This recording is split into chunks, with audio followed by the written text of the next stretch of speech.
Halo semuanya, di sini saya akan membahas mengenai sistem syaraf pusat.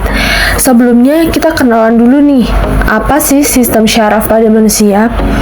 Sistem syaraf pada manusia terdiri dari beberapa bagian utama, yaitu otak, susum tulang belakang, serta neuron atau sel-sel syaraf. Nah, setelah itu, apa ya sistem syaraf pusat? Sistem syaraf pusat merupakan suatu sistem yang berfungsi untuk menerima dan menerjemahkan informasi atau rangsangan dari sel-sel saraf tepi yang tersebar di seluruh bagian tubuh pada manusia. Nah, bagian dari sistem syaraf pusat itu ada otak, neuron, dan sumsum tulang belakang. Baik, yang pertama, saya akan menjelaskan mengenai otak. Otak merupakan organ tubuh pada manusia yang berfungsi sebagai pusat kontrol tubuh.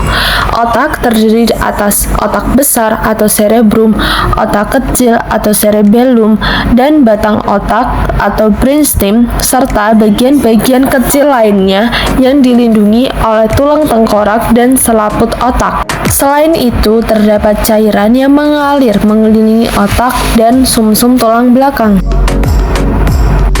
Selanjutnya adalah neuron. Neuron merupakan unit kerja dari sistem syaraf pusat manusia yang saling berkomunikasi dalam menghantarkan impuls saraf dan menghasilkan respons. Setiap neuron itu terdiri atas 3 bagian dasar, yaitu badan sel, dendrit, dan akson. Yang terakhir ada sumsum tulang belakang, yang merupakan bagian tubuh yang terdiri dari sekumpulan serabut syaraf dan berfungsi untuk menghubungkan otak dengan bagian tubuh lain melalui batang otak. Sumsum tulang belakang ini berperan dalam mengirimkan sinyal dari otak ke bagian tubuh lainnya dan juga sebaliknya. Oke, selanjutnya kita masuk dalam fungsi dari sistem syaraf pusat manusia. Yang pertama ada kognitif, yaitu untuk mengontrol pikiran, daya ingat, dan perasaan pada manusia. Kemudian ada motorik untuk mengendalikan gerakan tubuh seperti koordinasi dan keseimbangan tubuh. Yang ketiga ada sensoris panca indera seperti melihat, meraba, mendengar, dan merasakan.